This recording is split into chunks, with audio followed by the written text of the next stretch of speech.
Thank you to the organizers for inviting me to give a talk at the GNCF. My talk will be divided in two parts. Today I will mainly focus on the algebraic cryptanalysis part, and in general how we can evaluate the complexity of solving an algebraic system. And in the second talk on Thursday, I will apply it to some problem in code-based cryptography, mainly the decoding of codes in rank metric with the algebraic point of view. So today I will start with an introduction on the context of the research and what are the needs for the cryptographic applications. I will recall what is a good algebraic modeling, what we are looking for, and how we analyze the complexity of solving an algebraic system. And I will end the talk with some quiz, some examples where you will have to guess the complexity of some system. I will not give an exercise session, but we'll have some exercises at the end of the session today. And I will present algebraic cryptanalysis in rank metric in next talk. So the context today is the need for quantum resistant cryptography. Today you probably know that public key cryptography is based on two problems, the factoring problem and the discrete logarithm problem. And both problems have a polynomial time algorithm on a quantum computer. So there is a need to design new cryptographic system based on different problems that are resistant to quantum computers. So we don't know when quantum computers will be available, but if it is in 30 years, then all the cryptography we are using today, all the communication we have today that are encrypted will be decrypted in 30 years. So if you want your cryptography from today to remain secure in 30 years, you need to use different algorithms for your communication.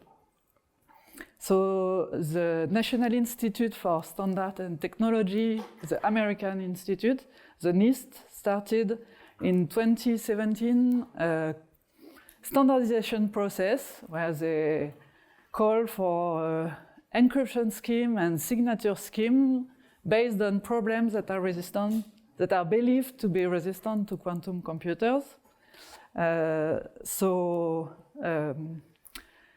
The process is now in its fourth round.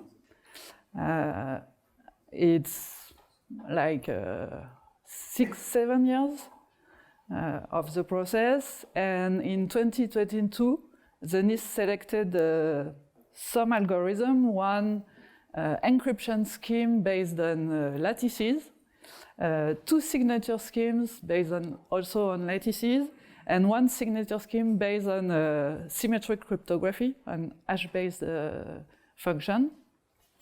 And so those schemes are now in the standardization process. People are writing the standards, and we hope to have a standard ready in few years, and after that people will program what is needed for processors to run this cryptography, and maybe your next computer will come with everything that is needed to use this new cryptography. The problem is that all selected systems are based on the same mathematical problem, lattice-based cryptography.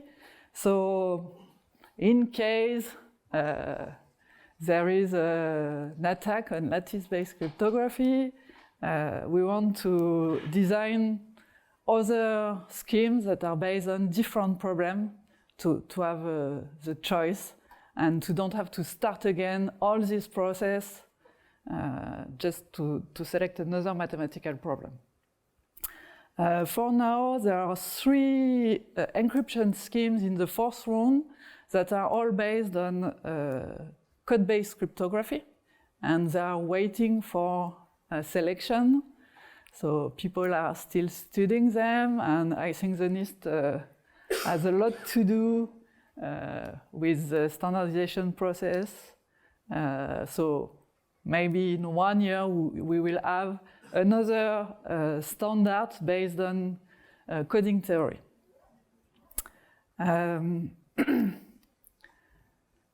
For the signature schemes, at the end of the 4th round, there were no other problems than lattice-based signature schemes that were remaining. All schemes based on coding theory or multivariate cryptography were attacked.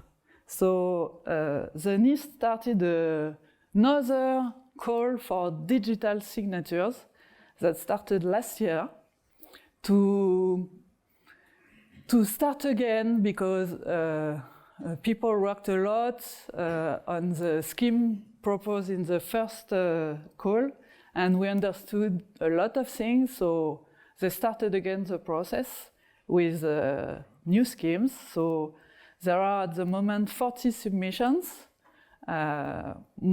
Most of them are multivariate or code-based cryptography, and there are also some lattice-based cryptography, even if the NIST said, okay, we have some lattice-based standard, now we don't need more. So we think that the next standard will be in multivariate cryptography or in code-based cryptography.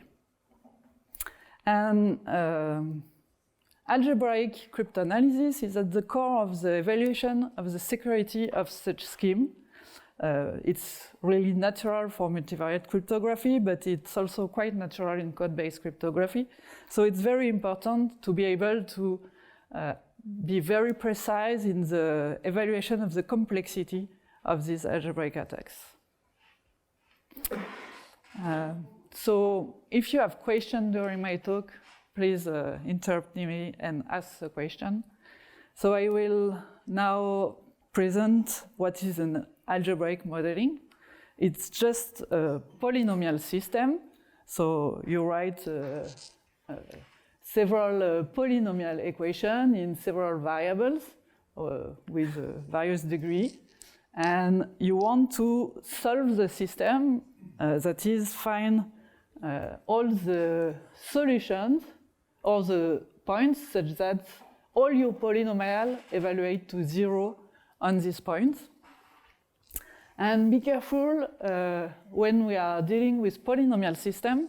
What is natural is to compute the set of solutions in the algebraic closure of the field of coefficient of your polynomial. In general, it's not easy to find the set of solutions in the field of coefficient. For instance, if you have the real field, you get the solution in the complex field, but it's not so easy to get the solution in the real field. For cryptography, we work only on a finite field, and by chance, it's easy to have the solution in a finite field, because being in a finite field is an algebraic property. So we can easily find the solution not in the algebraic closure, but in the finite field. And there are several kinds of attacks when we are dealing with cryptography. What you want is that the solutions you are looking for in your system are related to the secret you are looking. So if the solution of your system is the private key of your system, we talk about a key recovery attack. But you can also study an encryption scheme. And in this case, you are given ciphertext and you want to recover the clear text. So it's a message recovery attack. And sometimes also you have a signature scheme. You have a message and you want to forge a signature for the scheme without knowing the private key. So in this case, it's a signature forgery attack. So what you want is to write a polynomial system such that all the solutions of the polynomial system are related to the secret you are looking for. That can be the private key, the message, the signature, what you want. If your system has additional solutions, then you have spurious solution. And the problem is that if you solve the system, you will find all the solutions of your system. And if you have an exponential number of spurious solutions, then you will need to compute all of them, even if you just want one of them. And more problematic, if you need to find your solution among an exponential number of solutions, it's not efficient. So you want to design a system where any solution gives you some information on the secret. You want only the solution on the finite field. There is an alternative approach, which is a classic approach, which is called the combinatorial approach, where you try all the solutions, all the possible solutions, and see if they give you a private key message. And you do that efficiently. Often you try all the possible values for some parameters, and then you solve a linear system that gives you the remaining part of the values, and you find your solution among all of them. And it's really easy to evaluate the complexity of the combinatorial approach because you count the number of tries you are doing, and then the cost of the linear part, and it gives you the complexity. The algebraic approach is quite different. You have to solve an algebraic system, maybe with the algebraic constraints that you are in your finite field. And you don't need to try all the possibilities, you just solve one algebraic system. The question is, what is the complexity of solving this algebraic system? And the best approach is usually a combination of both of them, which is called an hybrid approach. And it works very efficiently over a small field.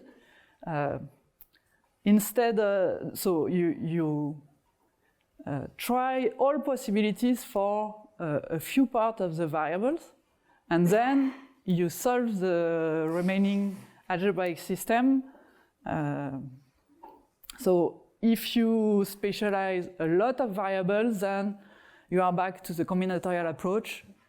You reduce to a linear system and you solve it.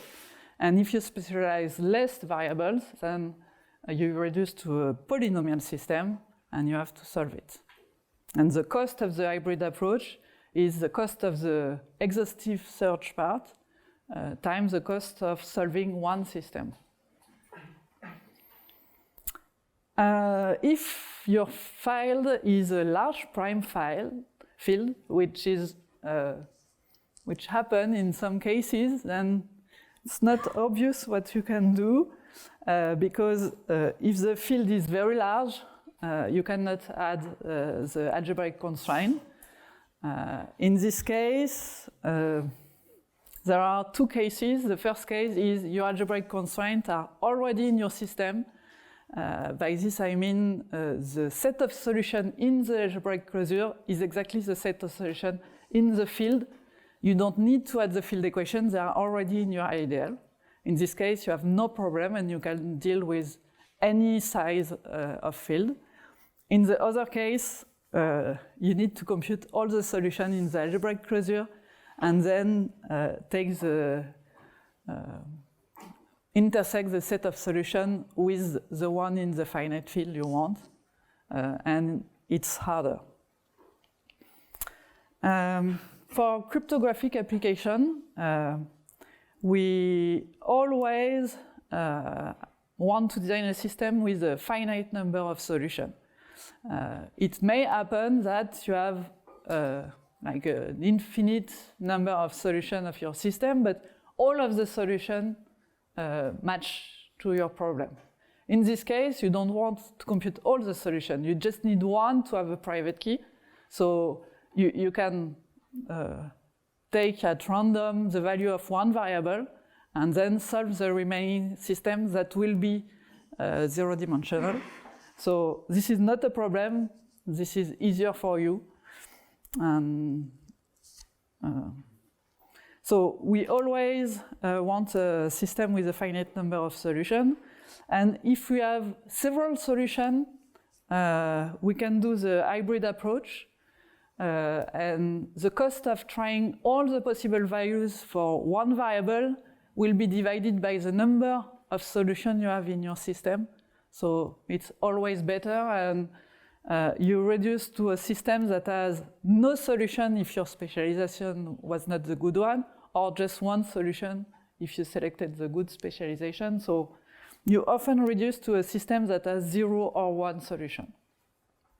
Sometimes you have m solution over an extension field, but often it's 0 or 1 solution.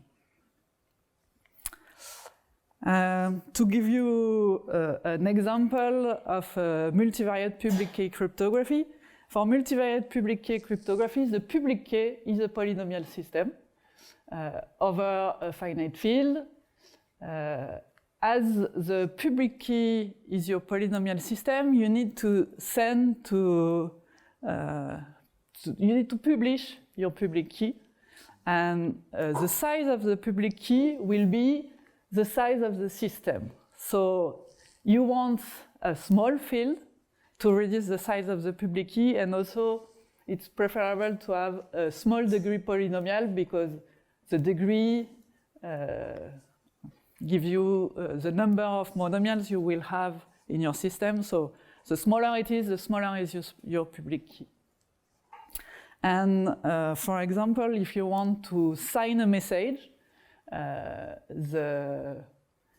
you will take your message, compute some hash value of your message, and then the signature will be a solution of the system such that the hash value of your message is the image of your signature with the system.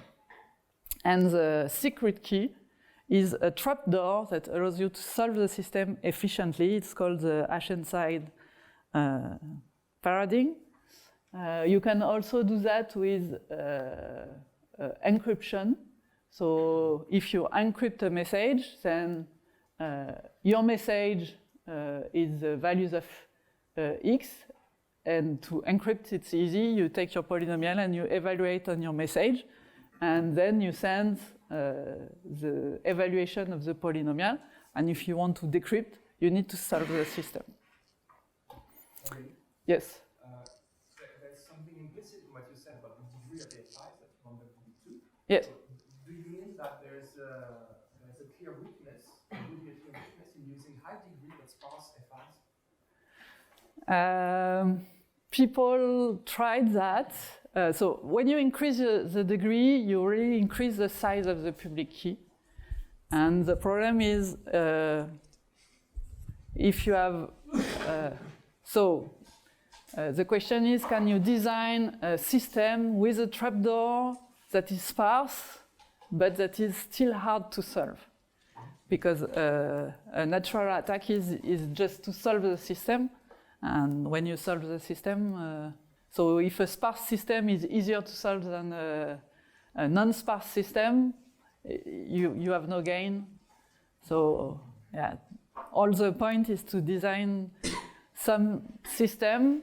So the key approach is how hard is it to solve a random system, and how can you transform your trapdoor into a public system that is indistinguishable from a random system. Because it's assumed that random instances in polynomial system are hard to solve. So you want your public key to be hard to solve. And so the other question is, how hard is it to solve a trapdoor system? Because you need to design a secret system that is sparse, easy, so sparse if you want a sparse public key, easy to solve, but such that the public key is hard to solve. You have another approach to design public key cryptography, which is zero knowledge proof of knowledge. And in this setting, you have a public polynomial system. You select at random public system, you select at random values for x, and you publish the image of x. So in this setting, everything is random. And what you do is you do a zero knowledge proof that you know the solution of your system. And then you have tools to transform this zero knowledge proof into a signature scheme. And in this case, your system are random instances. So it's really important to evaluate the security of solving a random instance because it is used in most of the signature schemes that are proposed today. Are there questions on this part? Really, writing an algebraic modeling, writing a system is really a hard task in the process. And so now we want to solve the algebraic system to get the solution. So the tool I will be using to solve system is Gröbner basis. So if you have a set of polynomial, you can look at the ideal generated by the polynomial, which is the set of all polynomial combination of your initial polynomial. And a Gröbner basis is just a specific basis of the ideal that solves the ideal membership problem, which is, given a polynomial, does it belong to the ideal? And it depends on the choice of a monomial ordering. So for each monomial ordering, you have a unique reduced Gröbner basis associated to it. And I will just give you quickly two definitions of monomial ordering that are the most useful ones. So for instance, I get here several monomial, I want to order them. I can order them using the lexicographical ordering, which is very classical. You look at the powers in the first, so first you order your variables, and then you compare the powers in the first variable, and the largest power gives you the largest monomial. And then you do it variable by variable. So in my example here, the largest power in x1 is this one, so it's the largest one. Then I look at monomial with degree 1 in x1, and then I order the rest of the monomial. So here the power in x2 is 0, and in x3 it's 1 here and 0 here, so this one is larger, and etc. So this monomial is the best one if you want to solve the system and compute the solution. And there is another monomial ordering, which is the Grevex ordering. So for this ordering, you first compare the degree of the monomial, and the largest degree gives you the largest monomial. And if you have the same degree, then you compute the reverse of the lexicographical ordering on the reverse of the order of the variable. I mean, you first compare the power in the last variable, and the largest power gives you the smallest monomial. So here you have degree 3 monomials, then degree 2 monomial, degree 1 and degree 0. And among the degree 2 monomial, the one with the largest power in x3 is the smallest monomial, then the largest power in x2, and then in x1. And so what is interesting with this monomial ordering, for the lexicographical monomial ordering, in generic position, if you have a finite number of solutions, your system, your lex basis has this shape where you have just one polynomial in one variable at the end, and then a set of polynomial with an expression of all the values as a polynomial in xn. So it's really easy to solve. You just compute all the solution here, and for each solution xn, you plug it in this polynomial and compute the value of x1 up to xn minus 1, and you get the solution. In practice, most of the time, this is not the easiest monomial ordering to compute the Grobner basis, and the best one is the Grev-Lex monomial ordering. Of course, you can get examples where the Lex ordering give you better complexity, but most of the time, the Grev-Lex monomial ordering give you a better complexity time, so we prefer to use the Grev-Lex ordering. And if you have no solution to a system, then for any monomial ordering, the reduced Grobner basis is 1. So you can compute the Grobner basis for any monomial ordering and for your preferred Grev-Lex monomial ordering, and you get 1, and then you get all the solution. And if you have just one solution for any monomial ordering, the Grobner basis is this one. And also you don't have to care about the monomial ordering, just take the best one from the complexity point of view. So for now, I will just consider the Grev-Lex ordering. And another good point is that if you have a Grobner basis for one monomial ordering, you have an algorithm that allows you to compute a Grobner basis for another monomial ordering, which is the FGLM algorithm. And the complexity of this algorithm is polynomial in the number of solutions of your system. So that's also why it's preferable to have a small number of solutions in your system, because if you want to solve it, you will have something polynomial in the number of solutions of your system. So in the remaining part of the talk, I will focus on the Grev-Lex ordering. So now, how do we estimate the complexity of computing a Grobner basis?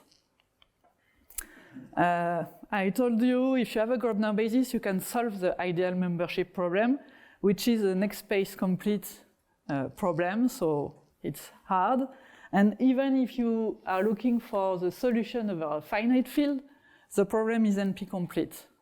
So we expect all the algorithm to have an exponential complexity. For cryptographic application,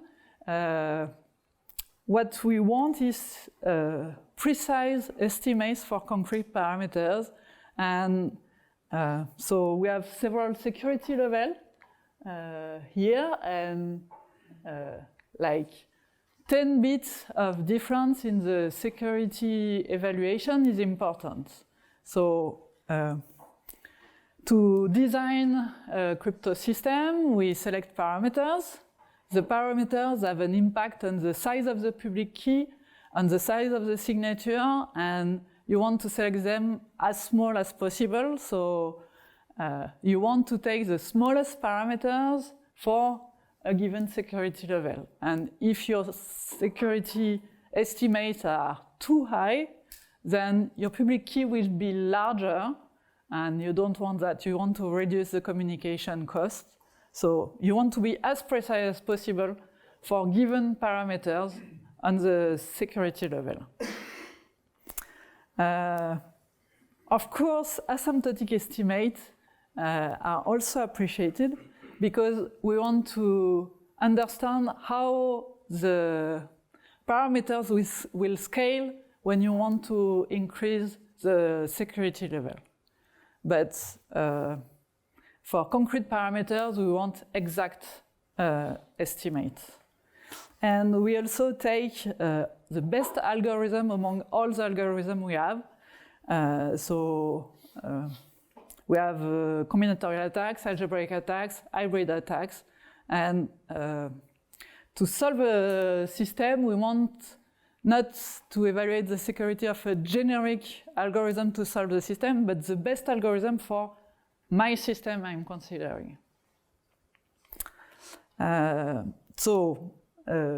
To solve system, we have general Grobner basis algorithm, the Bohrberger algorithm, which was the first algorithm for solving Grobner basis, and the F4 algorithm that uses linear algebra to compute the Grobner basis.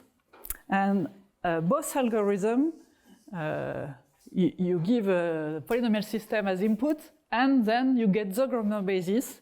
It always terminates.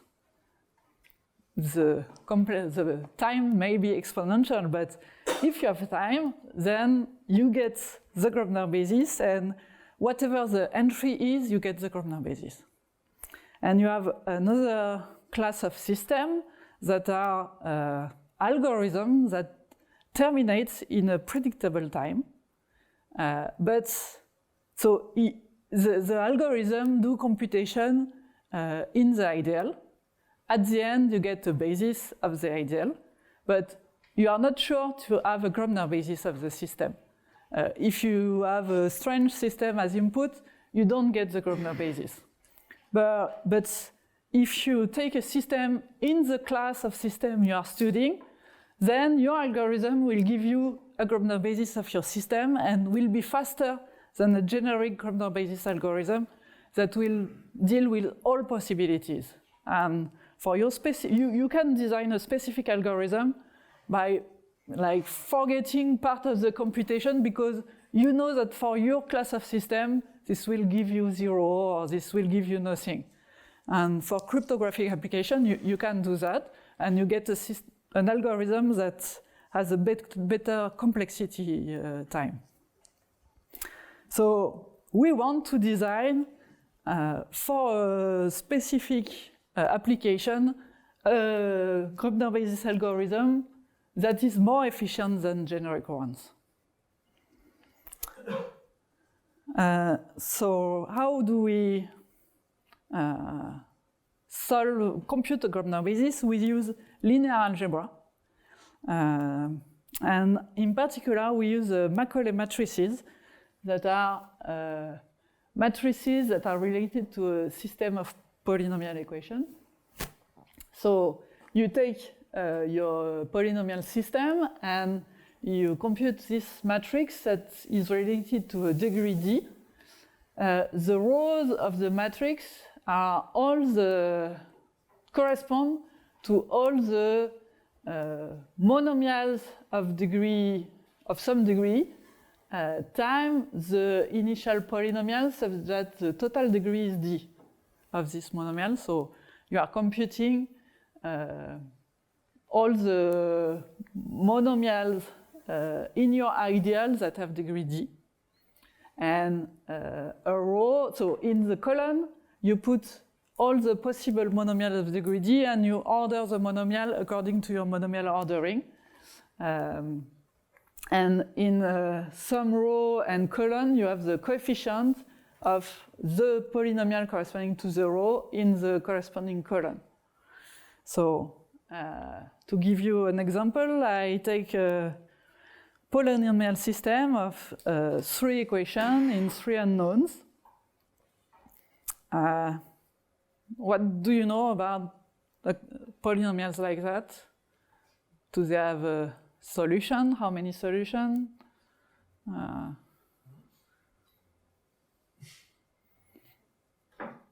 By looking at the system, can you say something about the system?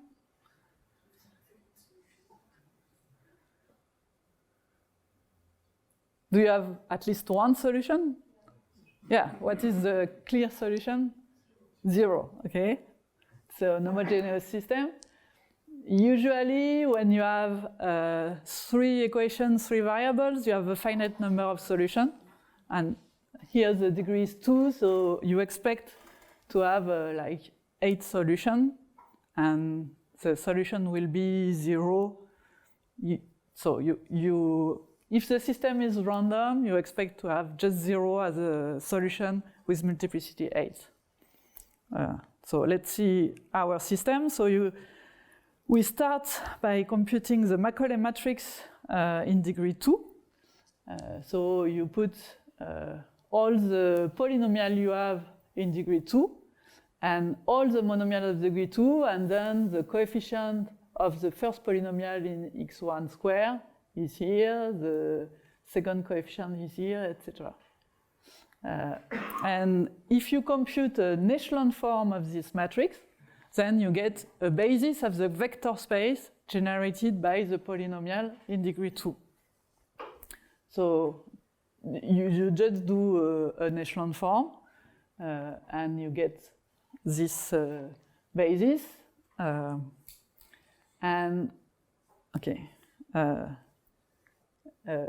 now you have 3 polynomials that are equivalent to the first one, the first 3 ones, but with different leading monomial.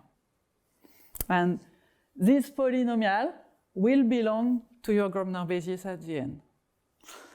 Then you go to degree 3, so you put all multiple of degree 1 monomial by the polynomial and compute. So you write the Magali matrix. You see it's starting to be sparse because the number of coefficients you have in your initial polynomial is small, and when you increase in degree, it's always the same number of coefficients, but the number of columns of your matrix is increasing exponentially with the degree. So you get sparse matrices. The computation we did just before, so here you have, you want to compute the echelon form, and you have these 3 rows that have the same leading term. We did that computation in degree 2, so we can just start with the previous polynomial. And so the computation we did before, we will do that 3 times here if we do it again. So we can just start from this echelon form. And here, what do we have? The leading terms in red are the leading terms that are unique in the matrix. So they describe a polynomial that will be in the basis over FQ of the rows of the matrix. And we have just 2 rows that have the same monomial here. So we compute the echelon form, so for these rows, and we get this value. And here we have so we get 2 new leading terms, and the rows with a new leading term will belong to your Grobner basis at the end. And so your Grobner basis will be the first 3 polynomial in echelon form, plus 2 new polynomials in degree 3, and that's the end. You have the Grobner basis. It's not completely obvious that the computation is done, but if you want to compute Grobner basis with a criterion that will tell you have the Grobner basis, you need to check at degree 4 the remaining S polynomial for those who know what it is. But here we can stop here and we have the Grobner basis. And we have a system with 1 projective solution, which is this one. And you can see it here, because here you have the expression of all monomials of degree 2 in terms of the last one. And I am over F5, so I just have the every monomial is equal to the last one. So it's clear that the solution is 1, 1, 1. What happens if I just change the last value here and I put a 1 instead of a 3? I can do the same computation. I just have a 1 here. I compute the echelon form. This changes 2 values here. And then I compute the Macaulay matrix in degree 3. I get the same value as before, except for the last column where I get really different values. And here the computation is not done because if you look, for instance, at this row and this one, here I have the equation saying that x2, x3 square equal to x3 cube. So if x3 is 1, x2 is 1. But here it tells me that x2 square, x3 is equal to 3 times x3 cube, so it's not compatible. So here I will have a system with no solution, and I need to compute the Macaulay matrix to degree 4 to get this information that I have no solution to the system. So at degree 4, I have a matrix with 15 rows, which is the number of monomials of degree 4. I have 15 columns, sorry. I have 18 rows, which is all the possible monomial times polynomial of degree 4.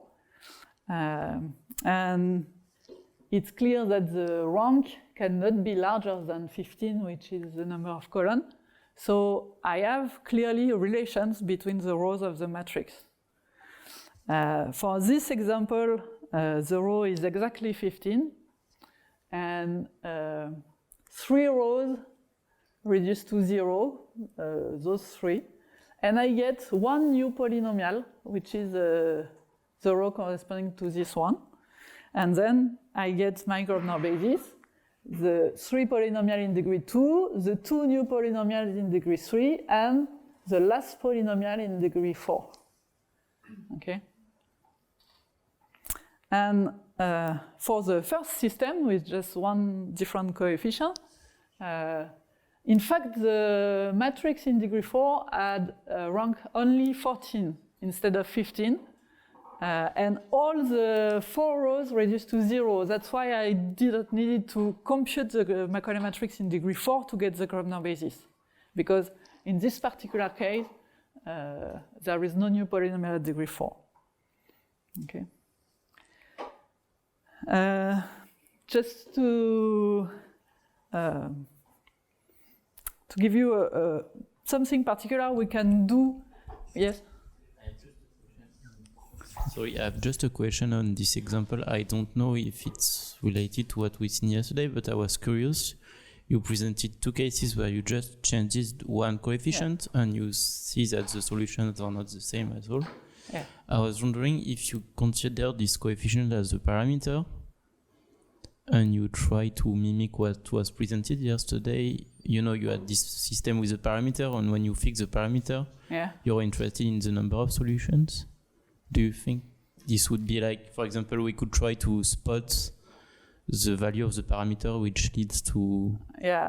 do you think it's like, or if it's in the final field, it's completely different and we cannot really use... No, here you have if you take a random system of equation with 3 equations, 3 variables, then you have generically no solution.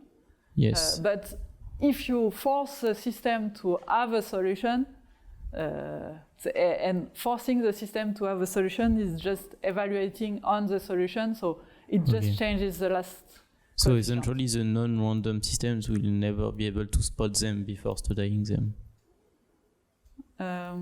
I mean, the case that you presented, which had a specific 1-1-1 solution. Yes, we cannot group. I mean, you cannot take it as random. Okay. You need to construct. No, of course, but you cannot predict that this one will just by looking at the equations. No, maybe just like, by looking at the equation, you cannot predict it as a solution. That's the point. But if your system comes from a cryptographic application, maybe you know you have a solution, because you are looking for this solution. So you know in advance you have a solution. And maybe you know exactly you have exactly one solution. And if you do hybrid techniques, then for most of the system you will have no solution, and for one of the system you will have exactly one solution. So you are exactly in this kind of cases. Thank you. And so the other question is, do we need to compute the Grosvenor basis? And in fact, not really, if what we want is to compute just the solution of the system, because if we have all the evaluation of all the monomial on the solution, then we have in particular the evaluation of xn to the d for some degree d, and we also have the evaluation of all the xi xn to the d minus 1, so you can do the quotient and get the value of xi in terms of xn. Or all the monomials that contain xn are 0, and you know that xn evaluates to 0. And so if you have the evaluation, a vector of evaluation of all monomials of degree d, you recover efficiently all the values of the variable. And so such a vector is an element in the right kernel of the Macaulay matrix of degree d. Okay, so if you have only one solution, then the right kernel of the Macaulay matrix of degree d has only one vector that is solution, and this vector is the evaluation of the solution on all the monomials of degree d. And so solving your system, you don't need to compute all the Grosvenor bases in all the degrees. You just need to take one vector in the right kernel of the Macaulay matrix of degree d, and you'll get your solution. Okay? And in particular, you don't need to compute a reduced echelon form of the Macaulay matrix. You just need the reduced part on the last monomials that contain some the last variable. So it's like you need the reduced value on less than half of the Macaulay matrix. So you can save some computation if you just want the solution. I will need it for the second talk, so I present you now the case of bihomogeneous systems that are systems with that are linear in one block of variable, the x variable, and linear in the other block of variable, so they are bilinear. And in this case, you can construct a Macaulay matrix at some b degree, d1, d2, which is the vector space generated by monomial time fy, such that the degree of the polynomial here is d1 in x and d2 in y. So you don't take all the possible monomial, just some. And the Macaulay matrix at degree d is in fact a block diagonal matrix of these md1, d2, such that the sum is equal to d. Okay, and now if you are at some d and you want to compute some element in the right kernel of the Macaulay matrix, it will be exactly the same as computing elements in the right kernel of the Macaulay matrices of all md1, d2. So you just need to select one d1, d2 and compute an element in the right kernel, and you get your solution. So it's just if you have all the evaluation of all monomial for some D1, D2 fixed, it's enough. So in this case, you don't need to compute the Macaulay matrix at all the degree D. Okay, so to summarize what I just presented up to now, the Macaulay matrices at some degree D give you a basis of the vector space generated by the homogeneous polynomial of degree D in your ideal. And there is this result by Lazar and Justy saying that you can get a Grobner basis from linear algebra on the Macaulay matrices up to some degree D. So in cryptography, computing in these vector spaces, they call it linearization, because all the monomials you have in your polynomial, you consider that as a new variable and do just linear algebra. And of course, when D increase, you have an exponential number of rows and columns in your matrices.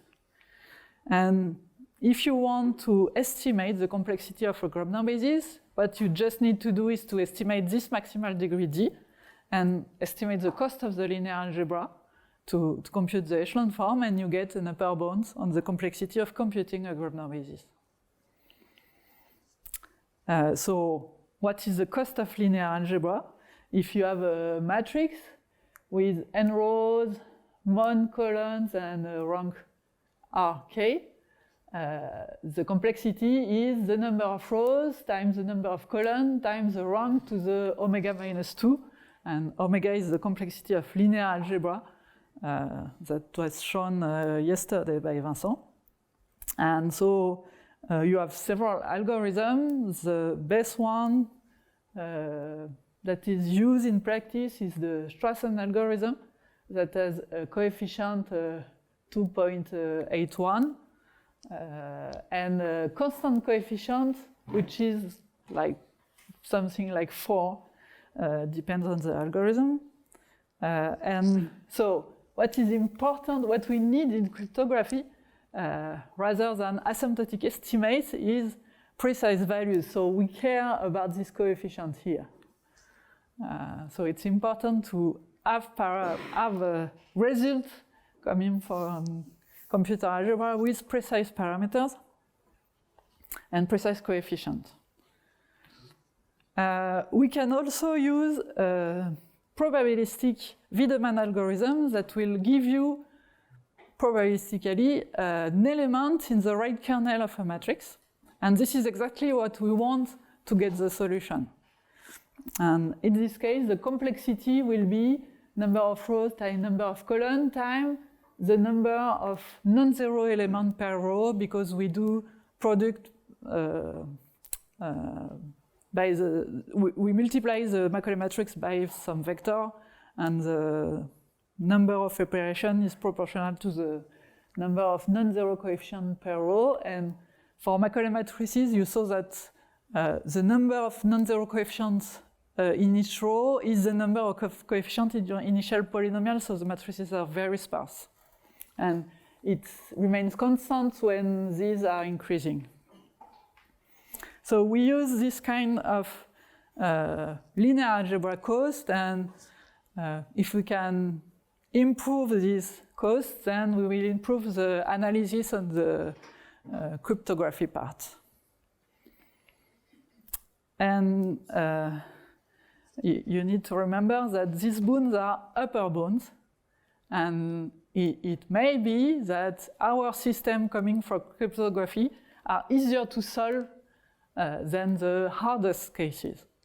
So it's also important to be able to analyze linear algebra on our matrices, but at the moment it's not something I know how to do that. Another thing, when you do linear algebra, the complexity depends on the number of rows. And in the Macaulay matrix, the rows are not linearly independent. there are relations between the rows. In particular, there are relations coming from the fact that the rows corresponding to some FL multiplied by all the monomials that appear in Fk are linearly dependent from the rows corresponding to Fk multiplied by all the monomials coming from Fl. And such a relation between the rows is called the CZG of the system. And a system always has trivial CZGs coming from this relation and may have other CZGs. So we call the system regular if the only relation between the rows of the Macaulay matrix are the regular CZGs, and it's not regular if the system has other CZGs. And there is this F5 criterion that allows you to detect the CZGs and predict which rows in the Macaulay matrix will reduce to 0. And if you have this kind of criterion, you can just construct a reduced Macaulay matrix with just the rows you need to compute the echelon form. And in this case, you reduce your complexity of linear algebra to just linear algebra on a matrix of square size where the number of rows is equal to the number of columns. You cannot remove rows at random in the Macaulay matrix because if you do that, you will remove important rows and you will not remove rows that will reduce to 0. So if you just say, I will take at random rank rows in the Macaulay matrix, you will get something that do not have a good rank. So you need a criterion and an algorithm to decide which rows you can remove from the Macaulay matrix.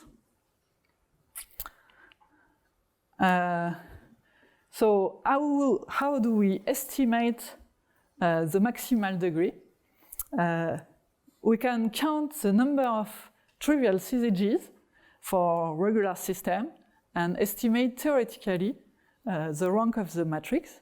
And then if the system has 0 or 1 solution, which is usually the case, the maximal degree is the smallest one, where the rank is equal to the number of columns. Okay? We have this tool from computer algebra, which is called the Hilbert series. That is a series describing the co-rank of the Macaulay matrices.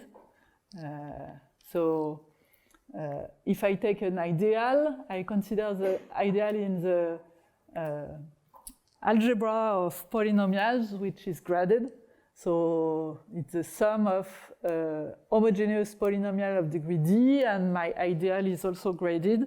It's a vector space, a sum of vector space in degree d, and I can compute the dimension of the quotient as vector spaces. And this dimension is exactly the co-rank of the Macaulay matrix, which is the number of columns minus the rank.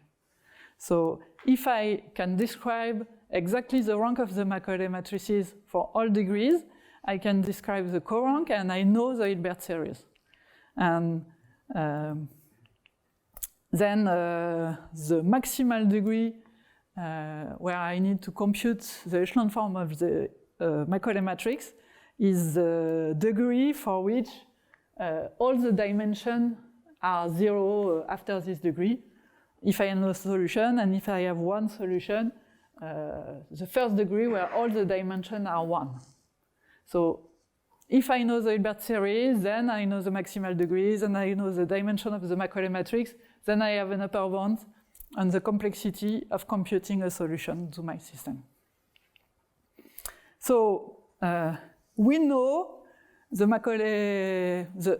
Hilbert series for several classes of systems. The regular systems, that are the system with just the trivial CZG presented.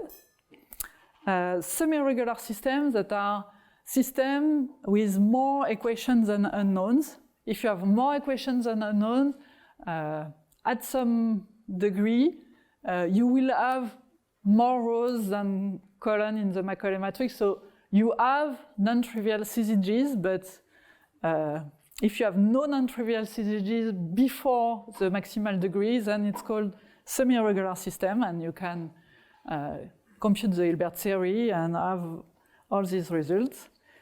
We can also do that with system with solution over F2, where you add the field equation x squared minus x for all variables.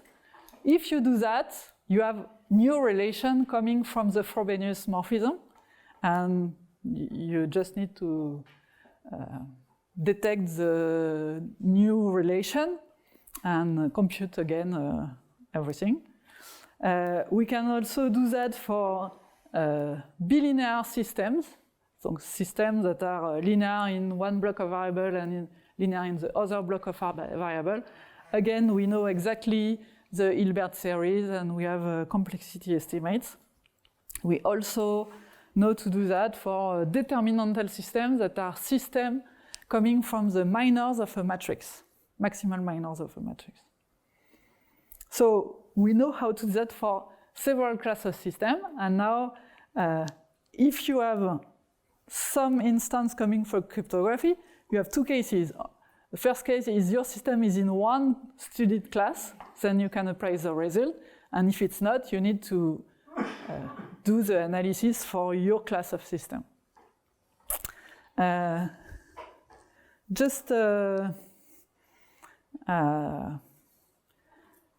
Some comments about the genericity of such system. If your system has coefficient over an infinite field, then you have the Zariski topology on the set of system, and so in the Zariski topology, open sets that are non-empty are dense. So if you have a class of system that is described by the non-empty Zariski set, then you know that if you take a system, it will be in your class. But and you can always prove that non-regular systems are a closed set for the Zariski topology, which means that the set of regular systems is an open set in the Zariski topology. We cannot always prove that it is not empty, but it's classical conjecture. In practice, we take coefficients in a finite field. So we do not have the Zariski topology, we just have a finite number of systems. And the question is, among all your systems, what is the proportion of systems that are regular and the proportion of systems that are not? And if you take one system, is your system regular or not? That is a hard question. We conjecture that the proportion of regular, I say regular with the quotes, which mean regular for your class of system. Yeah. What do you consider, what is fixed when you look at the set of regular systems? Oh. That's a good question.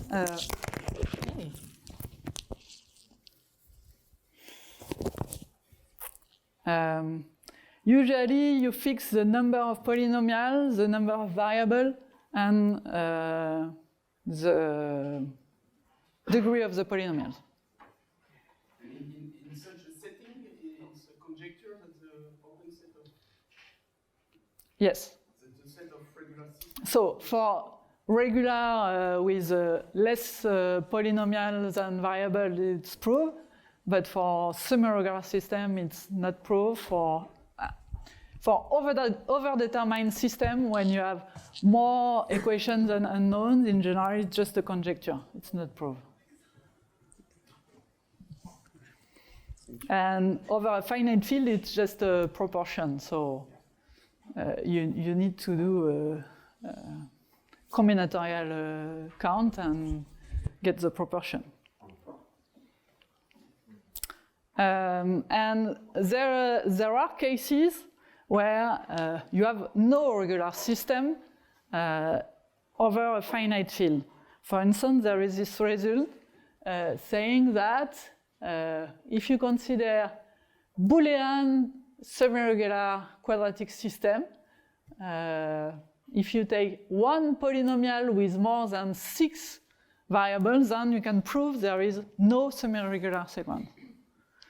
And more generally, if you fix m and take a very large n compared to m, then for any values of the degree, there is no Boolean semi-regular system. Usually, we have we consider system with the same number of polynomial and variables. So we have, if you take a random system, it's semi-regular, Boolean semi-regular. But there may be cases where you have no semi-regular system. Just to give you an idea of the complexity estimate for quadratic system in the different classes. So if you have the same number of polynomial as the number of variables, then the maximal degree you need to go is n+1. And in this case, the number of monomial is the number of monomial of degree d. And you just do linear algebra on a square matrix of this size. If you add one more polynomial, then your degree goes to n/2, which is very interesting for the hybrid approach, because at the cost of trying all possible values for one variable, your maximal degree for all instances decreased by 2, which has a huge impact on the size of the matrix. So it's really interesting to look at the hybrid approach. If you have a bilinear system, and if you have the same number of x and y variables, then again, for the same number of polynomials, your maximal degree is n/2.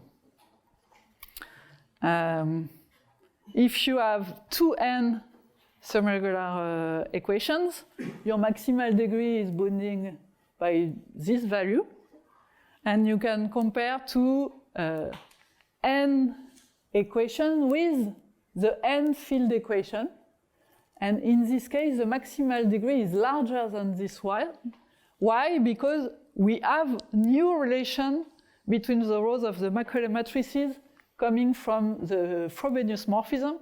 So the size of the Macaulay matrices are smaller, so we need to go to some higher degree to solve the system.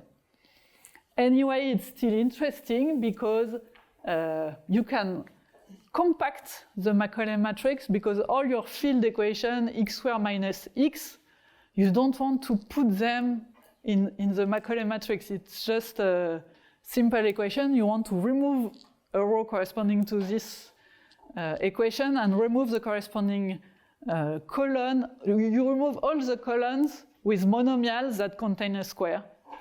So you compact the matrices and you have reduced matrices with a very small size. So even if your maximal degree is a bit larger, the size of the matrix is really smaller and the complexity is better. And what about affine system? You can just take your affine system, homogenize the system, and apply all the previous results, and you get your solution. The problem is that it may give you a very overestimated maximal value. In particular, here, if you go from, you have n+1 equation in n variables, your maximal degree is n/2.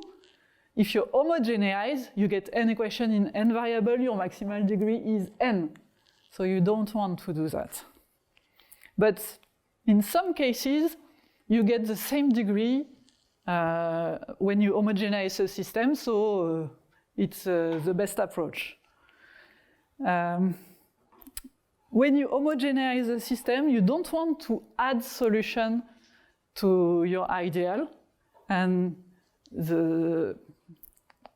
having a solution at infinity,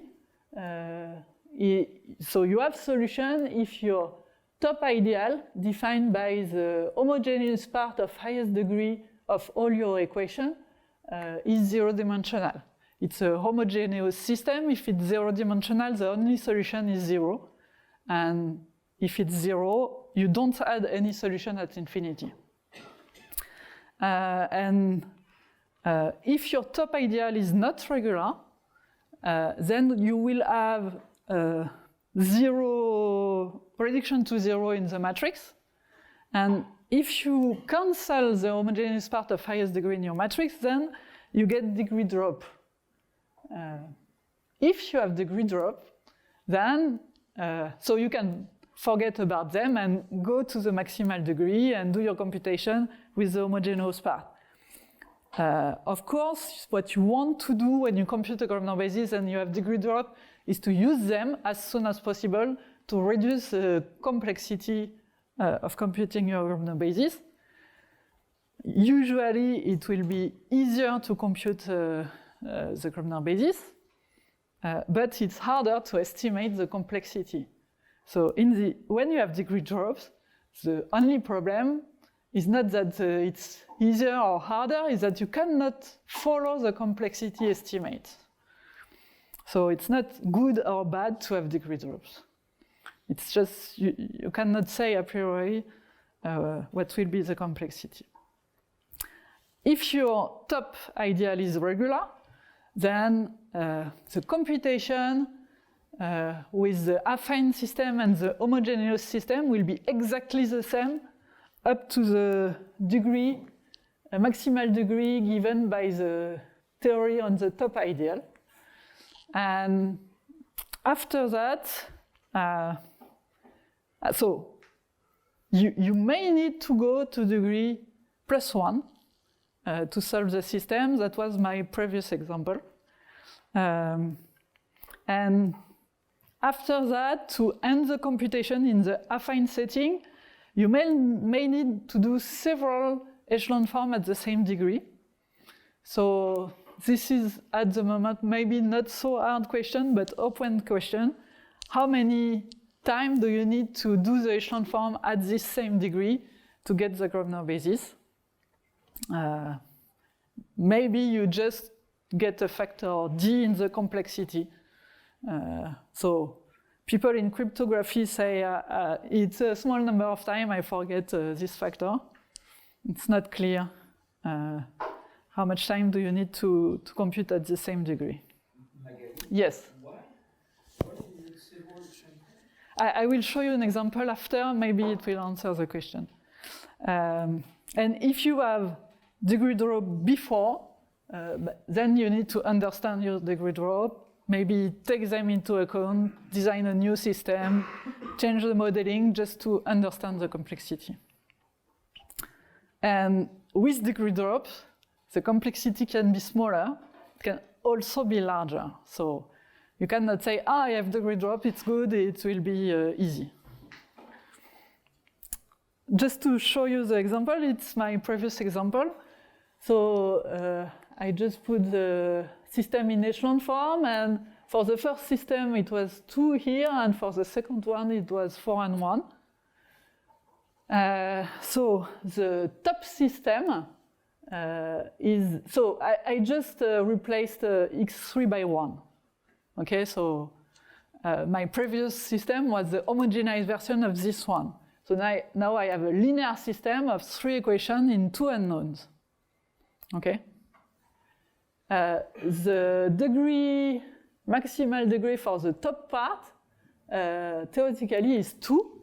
And if I just look at the top part, I have my Grosvenor basis at degree 2.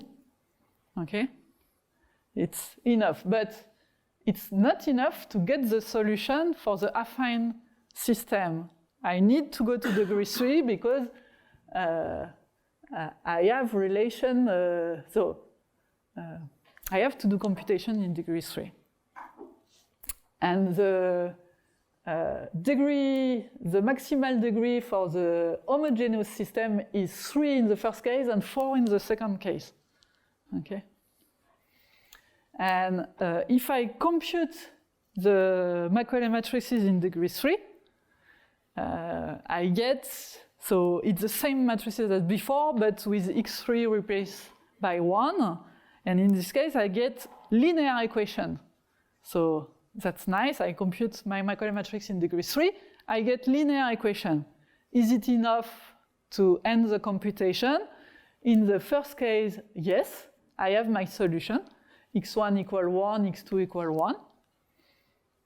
In the second case, no, because I get x1 equal 2, it's in F5, x2 equal 1, but I also get x2 square equals 3, which is not the square of 1.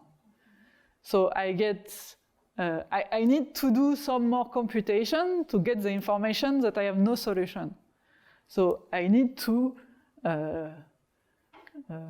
replace this value in the other equation I have to end the computation. So it's a very simple example, but in general, you need to take the degree drop you get, multiply them by a variable to go again in the same maximal degree and do some computation and maybe several times to end the computation. And it's not clear in general how many times you will have to do that. What is clear is that you will always remain in degree d+1 at most, because by definition of the top degree, you have one polynomial for each maximal degree monomial in your system, so you can always reduce by this polynomial, and each time you compute the echelon form of a matrix, you will get degree drop, and you start it again. And so in the second case, you need another matrix. Here you can keep a matrix at degree 2, but sometimes it's degree 3. Okay?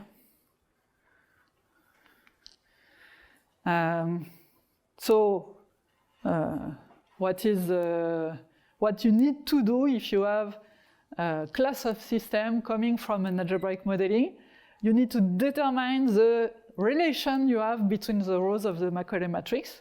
It's the CZGs, and these are generic relations that will be true for all the instances of your class. This gives you a way to compute the rank of the Macaulay matrices. When you know the rank, you can compute the maximal degree.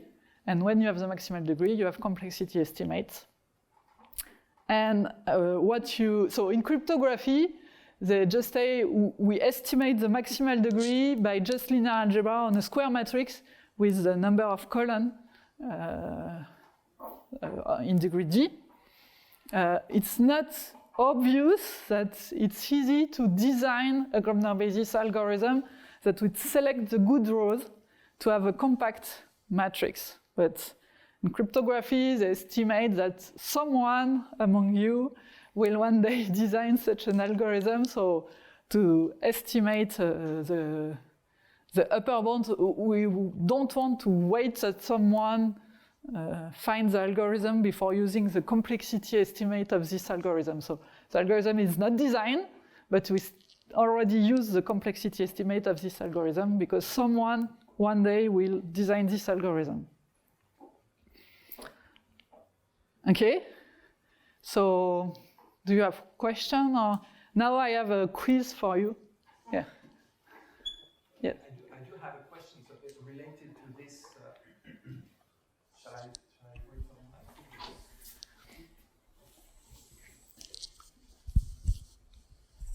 So in relation to your last paragraph, what about taking random linear combinations of the rows? Random linear combination? Taking random rows will not work. But random combinations?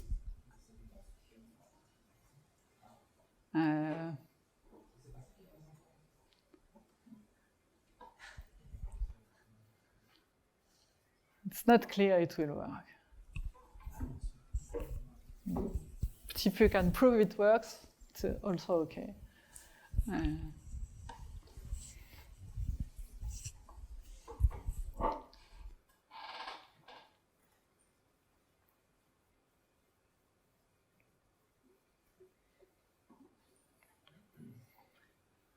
So you want to try the examples?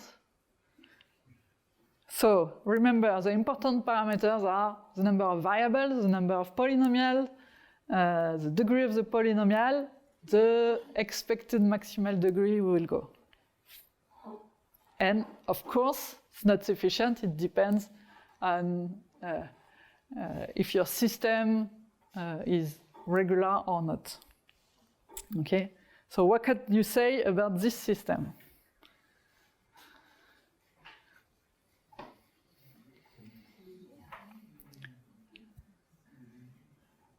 Okay, it's a linear system of equation. Still a polynomial system, but linear, so it's easy to solve. You have a polynomial time complexity.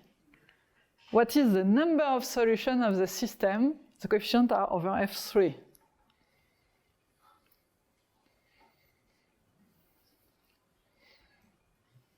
Well, depends. If you look at the system, you cannot say what is the important parameter is the, so you have a matrix, which is the Macaulay matrix in degree 1. So what is the rank of this matrix? Okay, it's exactly the same question as before. So how can you give the rank just by seeing the coefficient? How do you do to tell what will be the rank of the Macaulay matrix? So what is the expected rank of the Macaulay matrix? You take at random a matrix over F3. It's 6 with probability like 1/2. So you expect to have 6. How can you check if your system is regular or not? So you compute the rank, compute the determinant, and this complexity is equivalent to computing the echelon form, okay? That's what Vincent told you yesterday. So checking if the system is regular is exactly computing the Grobner basis. Yeah, so I don't know any efficient way of checking if the system is regular.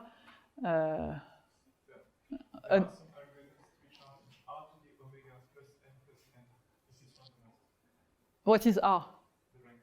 Yes, but you mean if your rank is very small, it will be better. Yeah, I agree. But you want to prove it's regular, then your rank is maximal, so you have to pay the complexity cost.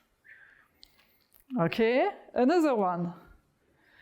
I have 40 variables. So the variables are fi for I from 0 to 3, si also, you have 4 variables f, 4 variable s, and 4 by 4 by variable c, and 4 by 4 by variable b. So the total number of variables is 40. I have 34 polynomials that are quite special. They are affine. You have degree 4 here and 2 here. So you have 15 polynomials of degree 2 here, here, and here. 3 polynomials of degree 3 that are, well, here. 4 polynomials of degree 4, the 4, 1 here.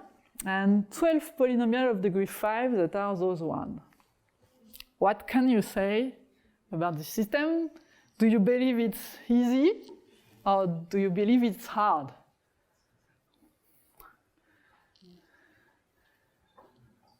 Those who believe it's easy, raise your hand. Those who believe it's hard, raise your hand. Those you think it's hard. Okay. I can show you a trace of Grobner basis computation in Magma.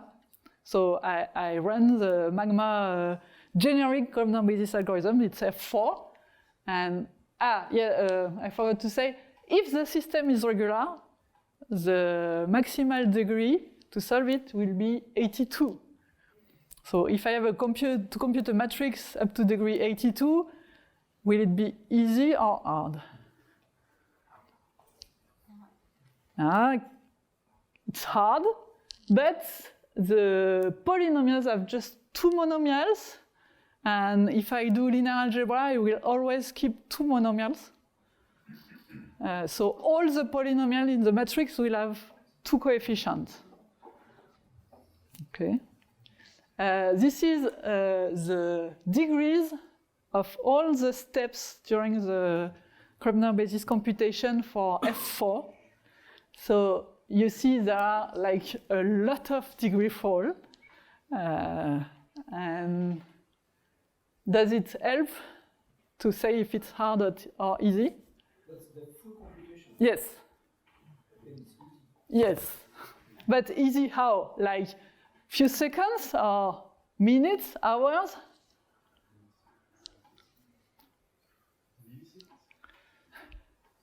Milliseconds? So I go to maximal degree 14.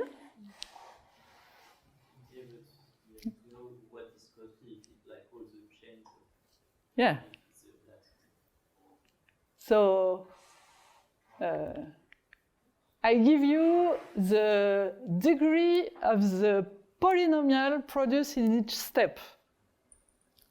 And you can also see that there are a lot of steps that produce nothing, that are done for nothing. We just compute a matrix, compute the echelon form of the matrix and produce nothing at the end. We could remove all those steps to be much faster. So that's also the design a specific algorithm. You can just run this algorithm without all the steps that do nothing, and it's much faster. And this is the timing with all the steps. So you see, I compute in less than 3 seconds. So it's easy, okay? But it's very hard to predict in advance it will be easy. So it's around 3 seconds with, yeah. This came from quite old examples. Where does it come from? Like, what is the application? And before I answer to your question, I have another example. So this is my first example. And now here, I will just change one coefficient. I just change the variable. Okay? I select Ci plus 1 instead of Ci. So now, is it still 3 seconds? Or is it? Yeah, maybe it's milliseconds. What do you think?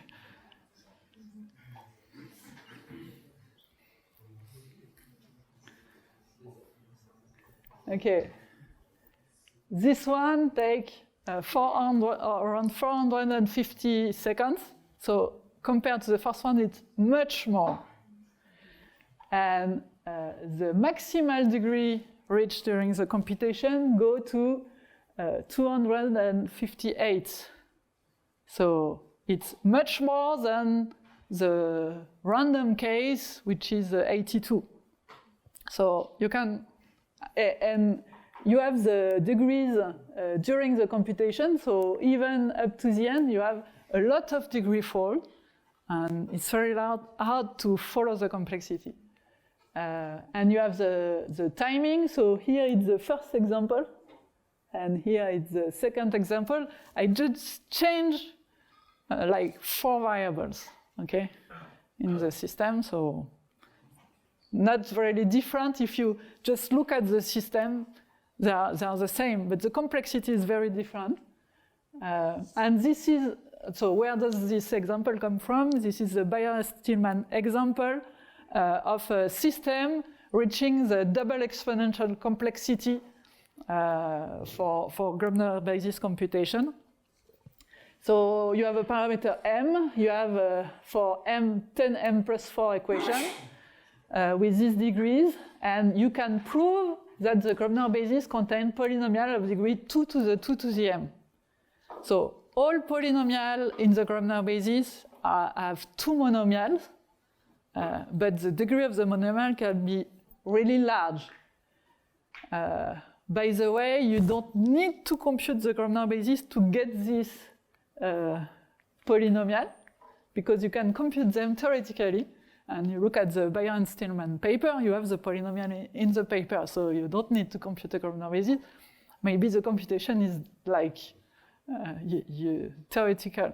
It costs nothing. So this was the case m equals 3, and the maximal degree is the one predicted.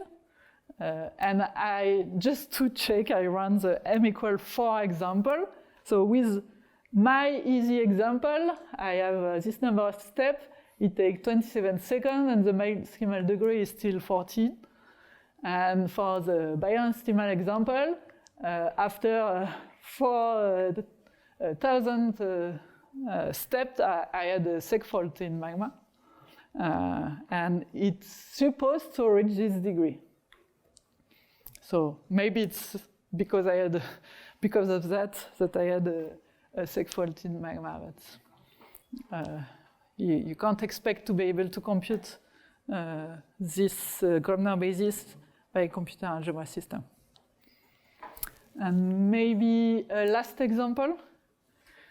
I take 80 quadratic equations in 80 variables in F16. Is it hard or not? Depends. So, hint, is my system regular? Yes. So, do you think it will be easy or hard? I tell you, I have a regular system. Easy? Okay, so what is the complexity? Okay, and for these parameters, the maximal degree for a random system, for a regular system is 81. The number of monomials I have in the Macaulay matrix at this degree is this number of monomials. Do you think I can compute the echelon form of the Macaulay matrix? Clearly not. But what is my system? My system is this one. So I don't need to go to this degree to compute the Grobner basis. This will end my talk. For the next talk, I will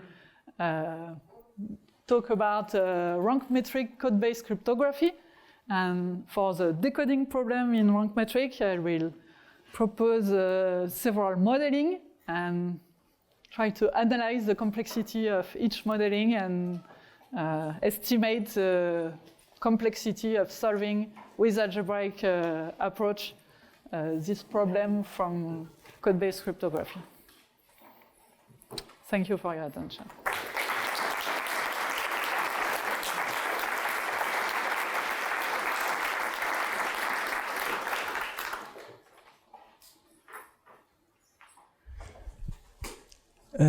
Are there questions?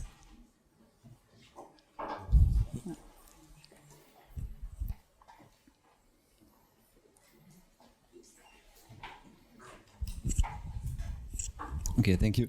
I had a similar remark as Vincent did. Do you have instances where the rank is significantly smaller than the dimension?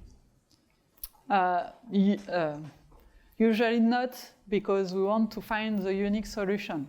So the rank is exactly the number of columns, because we have just one solution in the kernel. So for usual parameter, the rank is exactly the number of columns. Okay. And maybe just a second one.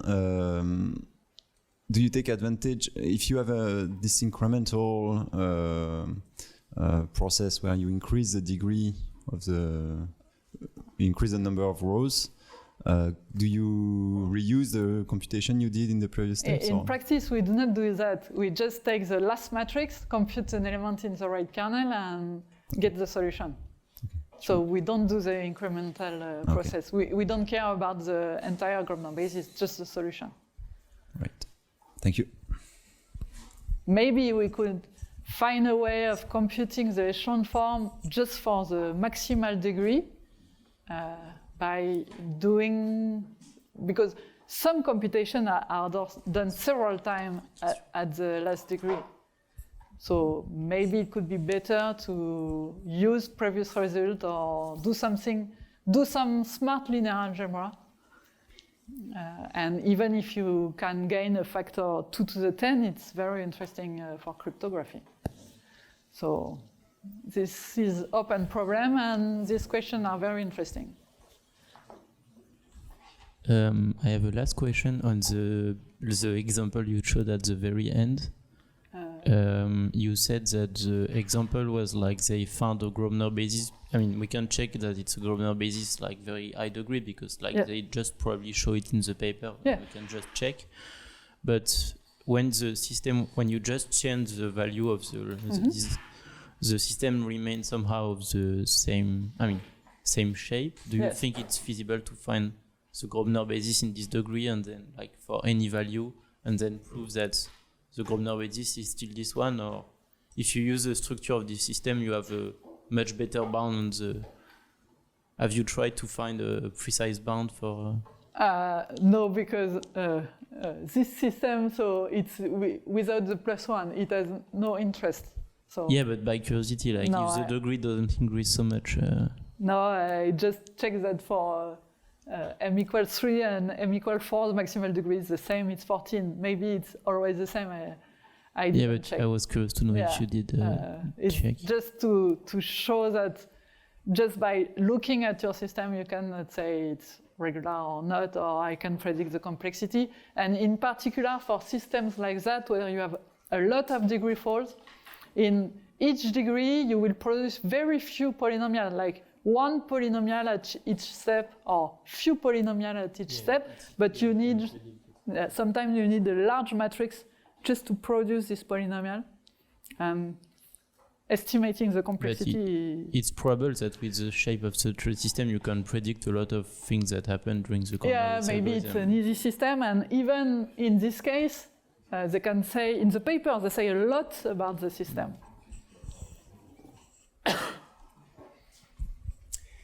So let's thank the speaker again.